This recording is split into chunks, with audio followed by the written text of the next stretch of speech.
오늘 들려드릴 이야기는 최근 대두되고 있는 묻지마 범죄에 대한 이야기입니다. 해외에서 일어난 묻지마 범죄, 어떤 일이 있었을까요? 우선 한 CCTV에 촬영된 영상을 보겠습니다. 장소는 웨스트 204가 근처 브로드웨이인데요. 한 연세가 지긋한 남성이 짐이 담긴 카트를 끌고 길을 천천히 지나가고 있습니다. 평범해 보이는 이 영상에 한 남자가 등장합니다. 갑자기 이유 없이 이 노인의 카트를 발로 차버립니다. 그러더니 노인의 머리를 가격하기 시작하는데요. 그의 손에 들려있던 건 다름 아닌 지팡이로 보이는 물건. 와, 진짜 이게 뭔가요? 공격이 계속될 뻔했지만 다행히 옆에 있던 시민이 그를 제지했습니다. 그리고는 도망가는 그를 쫓아갑니다. 피해자인 노인은 귀에서 피가 나는지 자신의 귀를 살펴보면서 영상이 마무리가 됩니다. 이 사건은 우리가 잘 알고 있는 묻지마 범죄 사건이었습니다. 길 가다가 아무 이유 없이 피해자를 공격한 것이었죠. 피해자는 바로 지역병원으로 이송되어 치료를 받았다고 하는데요. CBS에 따르면 피해자는 후안 로렌스로 무려 91세의 남성이었습니다. 이 블록 주변에서 캔과 병을 수집하고 있었다고 합니다. 해당 사건이 있고 주변 사람들을 인터뷰했는데요. 모두가 그를 우리 할아버지처럼 대한다. 어떻게 이런 일이 일어날 수가 있냐? 그를 우리가 먼저 잡아서 두들겨 맞게 해야 된다. 라고 이야기를 합니다. 주변 사람들은 모두 이 피해자인 후안 로렌스를 걱정하고 있었습니다. 그래서 이 용의자는 잡혔을까요? 영상을 끝까지 시청해주세요.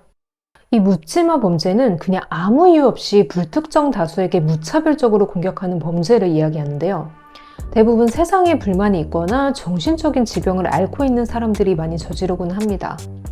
사회에 대한 불만이나 분노, 그리고 원망 같은 것을 이 폭력적인 행동으로 분출해버리는 겁니다. 사람들은 애초에 딱히 잃을 게 없어요. 그래서 마구 무차별적으로 행동하고는 하죠. 근데 일반적인 사람들이 봤을 때는 도무지 이해할 수 없는 그런 납득할 수 없는 동기로 일어나는 범죄들입니다. 그래서 이 묻지마 범죄는 대비를 하기가 참 어렵습니다. 언제 어디서 누가 나를 공격할지 모르니까요. 누구나 범죄의 대상이 될 수 있는 거죠. 이 점이 참 무서운 것 같습니다. 사실 근본적인 원인에 대해서는 예측만 하고 있는 실정인데요. 인터넷이 발달하고 스마트폰이 일상화가 되었죠. 그래서 예전처럼 오프라인에서의 일상이 많이 줄어들었습니다. 지금 제가 오프라인이라고 설명하는 것도 참 이상하죠. 주변인들과의 소통이 줄어들고 혼자 지내는 시간이 많아지면서 혼자 생각하게 되고 그로 인해 사람들과의 사회적인 접촉을 기피하게 되는 겁니다. 그 외에도 학교 폭력이나 직장 내 혹은 군대 내 괴롭힘 등으로 심리적인 고통을 가진 사람들에게도 이런 일이 발생하곤 한다고 하죠. 이제는 그냥 사회적인 큰 문제로 대두되고 있습니다. 미국 방송인 CBS는 당시 피해자를 찾아가 인터뷰를 하는데요. 피해자는 문을 열자마자 귀를 보여줍니다. 당시 사건으로 인해 피해자는 한쪽 귀가 들리지 않게 되었다고 하는데요. 글을 전에 본 적이 있습니까? 라는 질문에 피해자는 짤막하게 아니요 라고 대답을 합니다. 피해자는 그 남자를 제지하고 피해자를 도와준 그들의 친절에 감사 인사를 전하는 내용으로 인터뷰가 마무리됩니다. 그리고 저녁 뉴욕 데일리 뉴스에 짧은 추격 끝에 용의자가 체포되었다는 소식이 방송됩니다. 그는 19세의 사울 누네즈, 브롱크스에 사는 한 청년이었습니다. 폭행과 무기 소지 혐의로 기소가 되었죠. 그렇게 주변 시민들의 도움으로 다행히 용의자는 체포가 되었고 그렇게 사건이 마무리가 되었습니다. 저는 이 사건에 대한 뉴스를 보면서 피해자 옆에 있던 그 도움을 주었던 남자가 정말 대단하다는 생각이 들었는데요. 물론 저런 일이 근처에서 일어난다면 당연히 도움을 주어야 하는 것은 맞습니다. 그래도 이렇게 무기를 들고 공격하는 가해자를 보고도 정말 한치의 망설임도 없이 달려가서 제지하는 모습이 정말 멋졌습니다.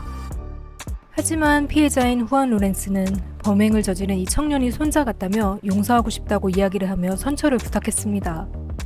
그리고 재판 결과 이 범죄자인 사울 누네즈는 정신분열증, 즉 조현병으로 감옥이 아닌 병원에 구금되었다고 합니다. 그에게 접근하는 악마로부터 자신을 보호하기 위해 지팡이를 들고 공격했다고 이야기를 했기 때문이죠. 정말 황당하지 않나요? 재판 당시 사울 누네즈의 어머니는 자신의 아들을 용서해준 후안 로렌스 씨에게 감사 인사를 전했죠. 사울 누네즈는 자신을 용서해준 후안 로렌스에게 신을 본다고 이야기합니다. 왜냐하면 신은 용서이기 때문입니다. 라고 이야기를 하며 용서를 구할 기회를 갖게 되어 기뻤다고 이야기를 합니다. 다음 영상에서 뵙겠습니다.